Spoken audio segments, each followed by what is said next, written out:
হরিষা বৈজ্ঞা গুণাবলী সংহারিকট্ট মহাদেবময় কৰিছো আদি মুহূৰ্ততে মুক্তি দিয়া দেৱ সমাজ কাতরেৰে কৰিছো প্ৰাৰ্থনা দেৱতাৰ মুক্তিৰ কথা নকব দুৰাই বিখন প্ৰতিজ্ঞা পালি আছো মই পিতৃ সন্তা দেৱতাৰ মুক্তি নহব কদাপি সামান্য দানৱ হৈ স্বয়ংে কাল ৰূপী ৰুদ্ৰৰাজে সকো কৰিছা বৈজ্ঞা যাৰ কটাক্ষতে সমগ্ৰ বিশ্বত হয় সূচনা মহাপ্ৰলয়ৰে এনে জনৰ আদেশ অমান্য কৰি কুখ্যাতি ৰাখি ধৰাতে আহ্বান কৰি তাই আপোন শব্দ অধম দৈত্য লৰু এই মহাফল আজি তোক বধ কৰি বলি হাৰা নাম লৈ মুক্ত কৰো দেৱগণ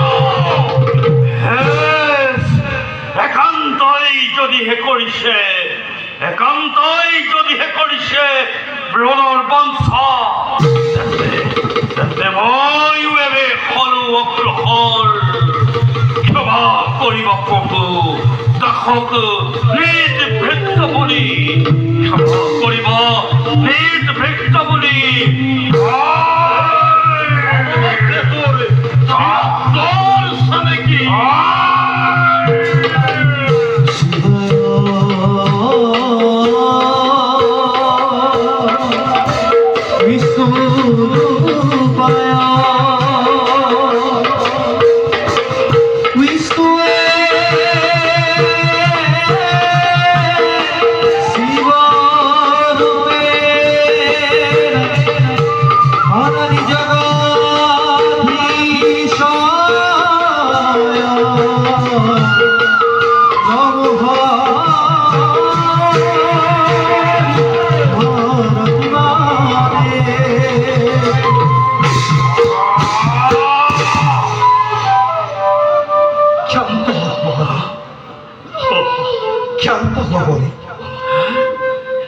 অকারণে সৃষ্টির মুকুট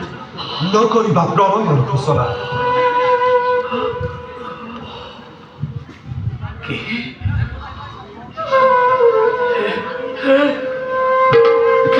দেব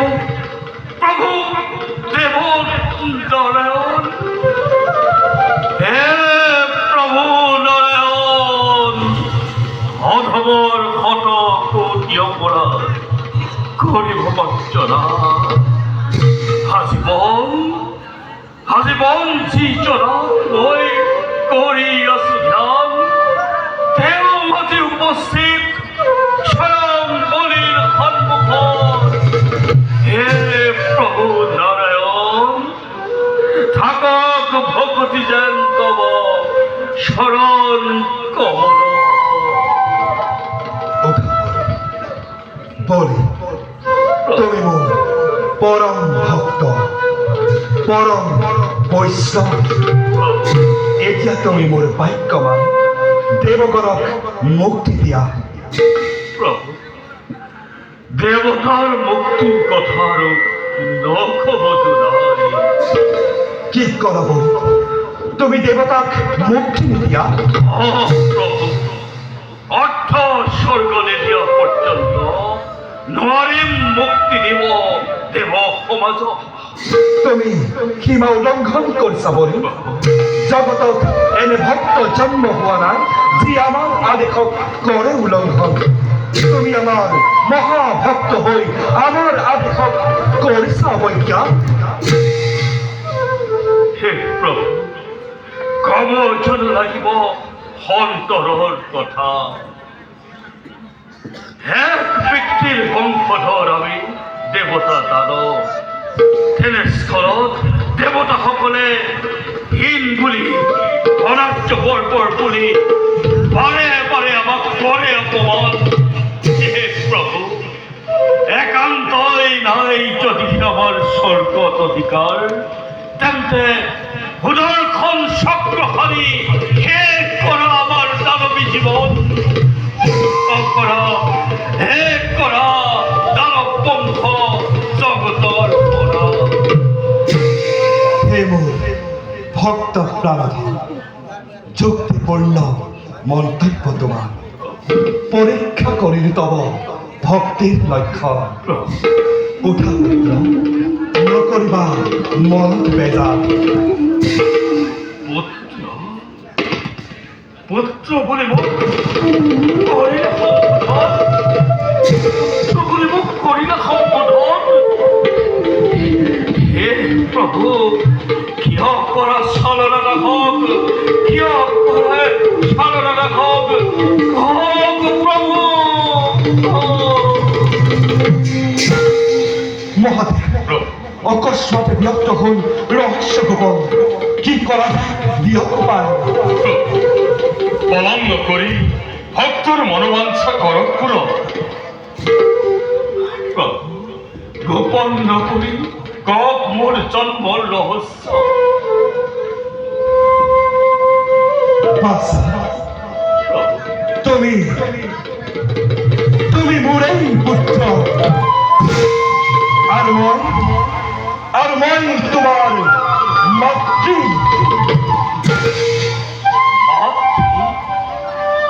আপুনি মোৰ মাতৃ আপুনি মোৰ মাতৃ প্ৰভু কিন্তু আপুনি যে পৰম ব্ৰহ্ম পুৰুষ ভক্ত তেনেস্থলত মোৰ মাতৃ কেনেকৈ ভক্ত বল চিত্ৰকূট বলত তোমাৰ পিতৃ বিৰোচনে আমাৰ এই দৰ্শনৰ বাবে সহস্ৰ বছৰে কৰিছিল তপস্যা সন্তুষ্ট হৈ আমিও দিলো দৰ্শন তোমাৰ পিতৃয়ে আমাৰ দৰে ৩২ অলংকাৰযুক্ত এক সুন্দৰী কন্যা পত্নী ৰূপে আমাক কৰিল প্ৰাৰ্থনা আমিও হাতৰ এপাত কংগন দি কৰোঁ সেই কংগন তেওঁ যাকে পিন্ধাব তেওঁই আকাংক্ষিত কন্যালৈ ৰূপান্তৰিত হ'ব আৰু সেই কন্যা তেওঁৰ পত্নী হ'ব কিন্তু তৎ মুহূৰ্ততে তোমাৰ পিতৃ বিৰোচনে সেই কংগন আমাকেই দিছিল পিন্ধায় সত্যপাশে আবদ্ধ সেইদিনাৰ পৰাই বিৰোচনৰ পত্নী হ'লে কিছুদিন বিৰোচনৰ লগত বাস কৰাৰ পাছত বৈকুণ্ঠত আমাক লগ নাপায় হাহাকাৰ কৰি সৃষ্টিকৰ্তা ব্ৰহ্মদেৱ চাপিৰ ওচৰত তাৰ পাছত কি ঘটে ব্ৰহ্মদেৱে কব কবিকে বাচাবলৈ ধ্যান যোগে জানিব পাৰিলোঁ মই বিৰোচনৰ পত্নী ৰূপে শ্ৰী হৰি কৰিছে নিবাস ভোলানাথ ক্ৰমে আমি দুয়ো যথাস্থানে হলো উপস্থিত বিৰোচনৰ পত্নী ৰূপে নাৰায়ণে আমাক অন্ন দিয়াৰ সুযোগতেই হাতৰ খাৰু আনিল উলিয়াই মুহূৰ্ততে প্ৰভুৱে নিজ ৰূপ কৰিলে কিন্তু সেই সময়ত অন্তঃসত্ত্বা প্ৰভু নাৰায়ণ যাৰ গৰ্ভত তোমাৰ আছিল অৱস্থা ইয়াৰ পাছত ভোলানাথৰ মুখে শুনা সবিশেষ শুনা বুলি উপায়ন্তৰ হৈ আমি ভগৱন্তৰ বাহু ফালি তোমাক বাহিৰ কৰিলো বাহুৰ পৰা জন্ম হবেই তোমাৰ নাম বলি আমিয়েই কৰিলো প্ৰদান শ্ৰী হৰি নাৰায়ণ তোমাৰ মাতৃ বুলি ক'লেও অত্যুক্তি কৰা নহ'ব নিশ্চয়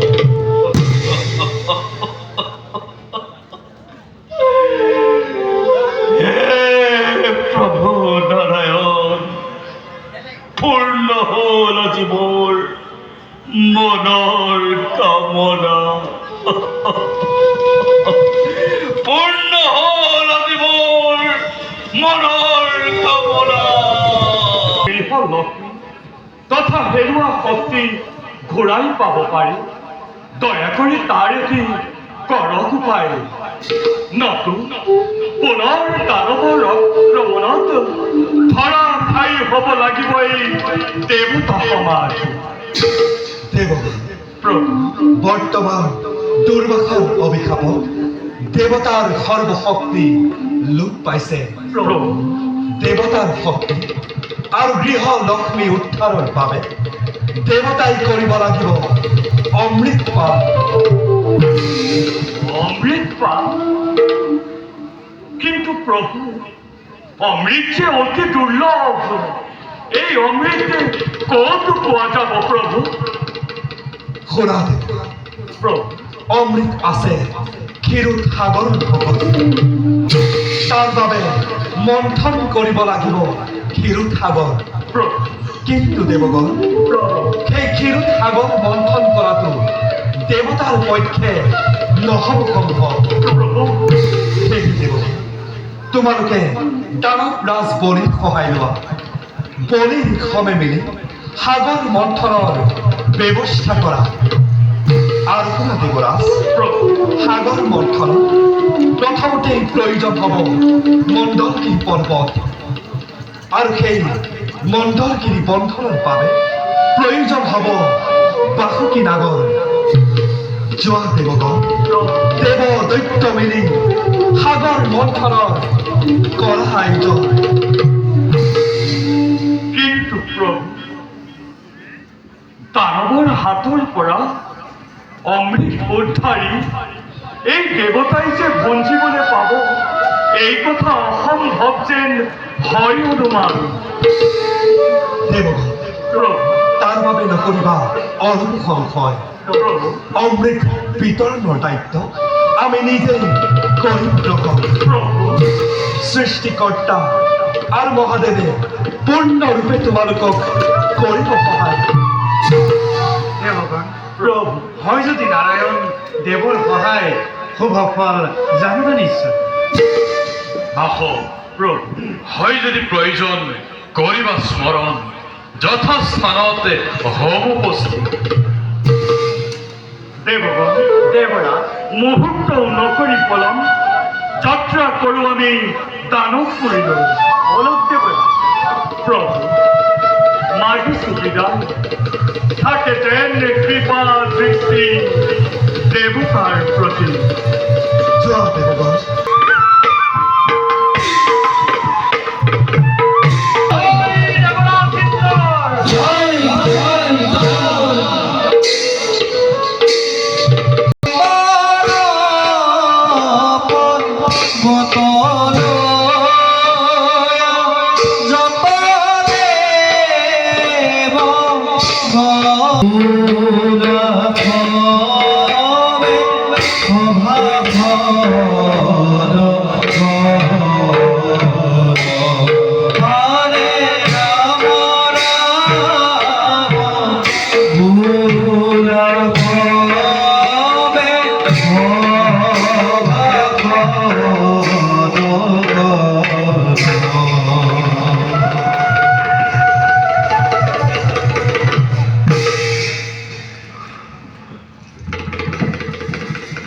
দেৱতা প্ৰভু আৰু দানৱ প্ৰভু নকৰি কৰক উপায় নতু ইমানতেই শেষ হ'ব সমুদ্ৰ মন্থন। হে নাৰায়ণ, মন্দৰ সাগৰত নমাই দিয়াৰ লগে লগে বহি গ'ল অগাধ জলত। হে প্ৰভু, কিদৰে উদ্ধাৰ হ'ব মন্দৰ, কিদৰে পূৰণ হ'ব সেই কামনা ভক্তৰ।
কৈলাদর খেগো সাগর মন্থ মন্থন খেগো মন্থকের কোন রুদ্ধার অতীত রজপতি অগজ জলত প্রবেশিময় তুলি ধরি পদ্মের বই পৃথিবীর ভিতর দেবতা দৈত্য নিষিদ্ধে করিব মন্থন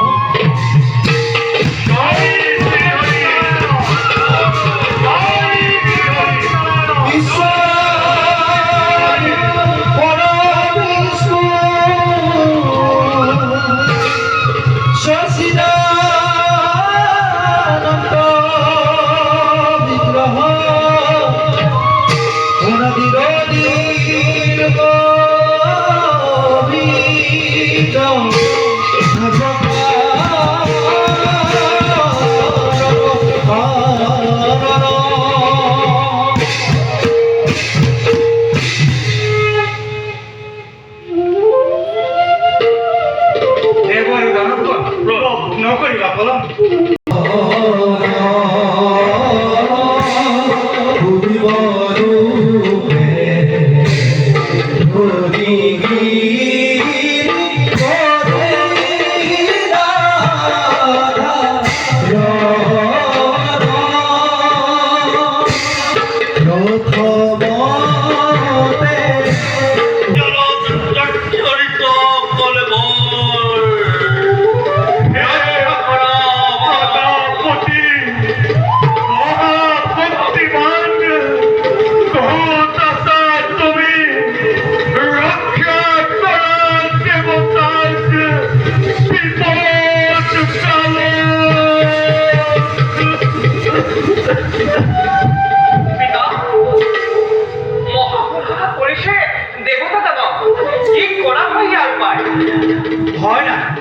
ভয় নাই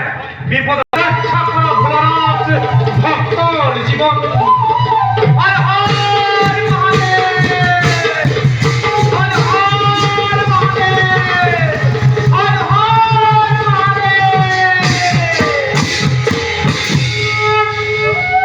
ভয় নাই প্রজাপতি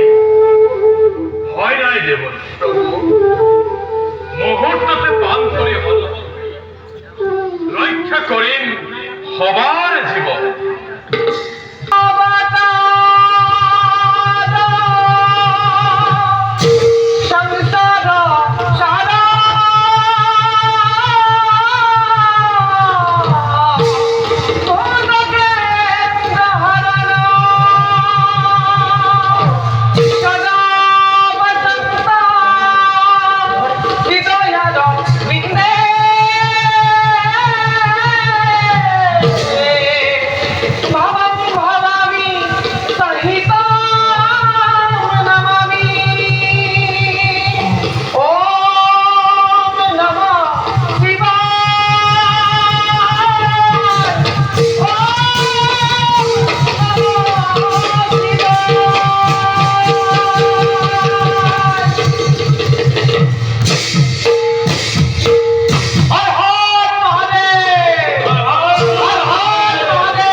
এতিয়া দেব দৈত্য দুই মিলি নরে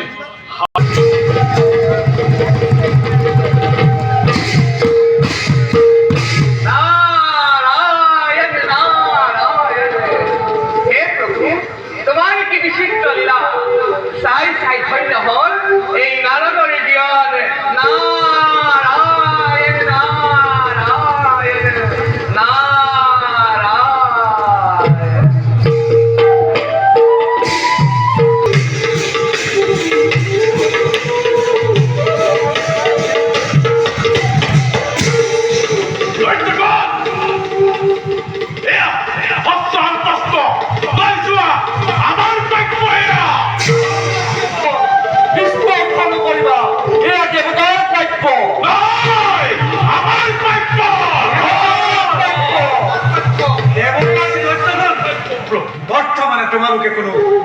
কৰিবা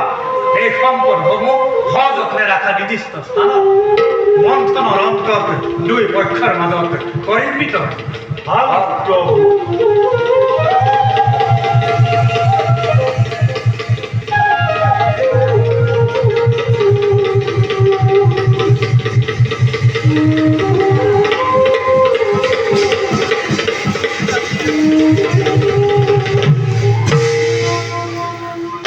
এই যে পুনর মন্থন আরম্ভ করে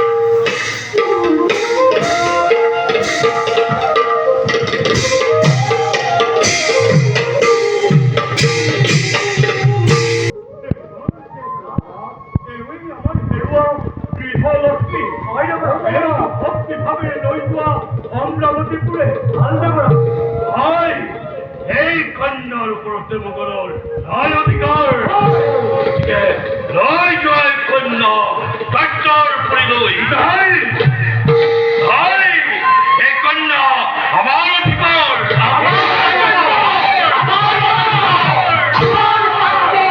দেৱৰ জগতগণ প্রভু নকৰিবা এনে আচৰণ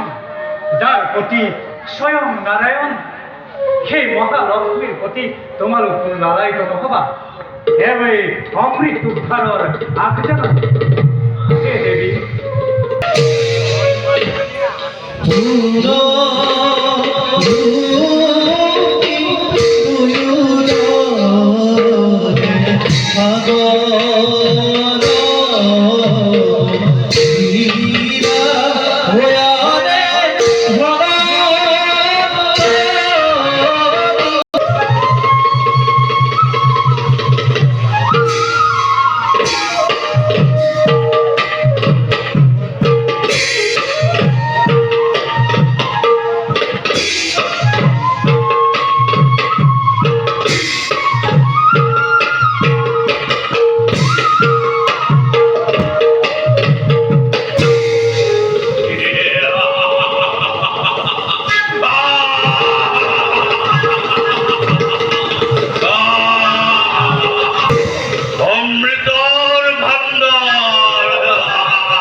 সমুদ্র মন্থনত উঠি আহি এই স্থানত হলো উপস্থিত নাম তোমার নাম মোৰ নাম মহি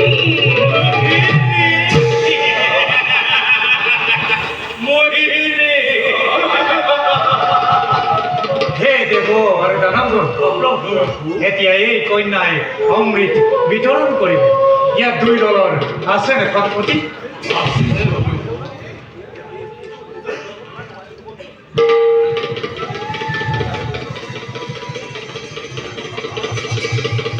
তোমালোক দেউতা আৰু দাদা দুয়োজন বহাই পাতি এই মহি নিজ হাতেৰে অমৃত কৰি বিতৰণ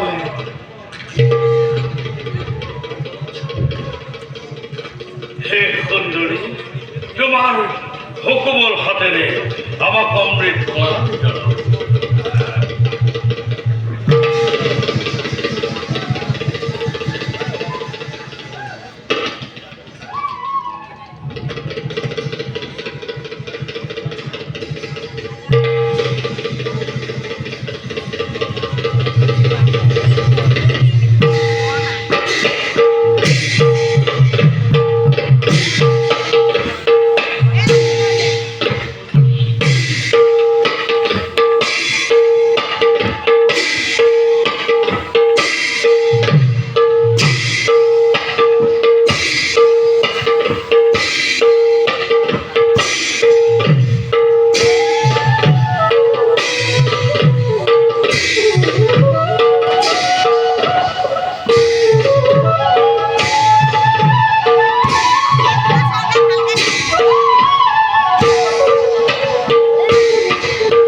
নিজেই নারায়ণ দেবতার কল্যাণের পাল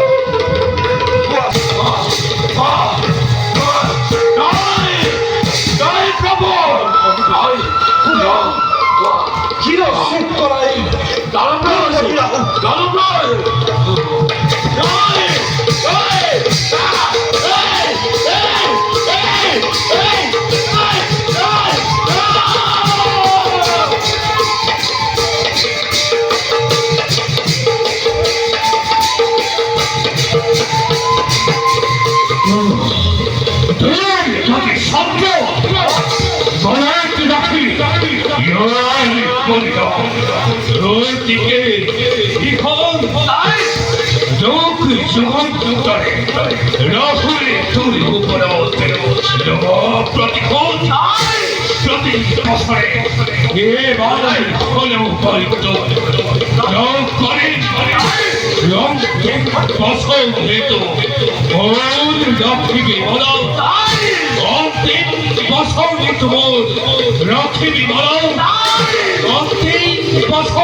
লক্ষ্মী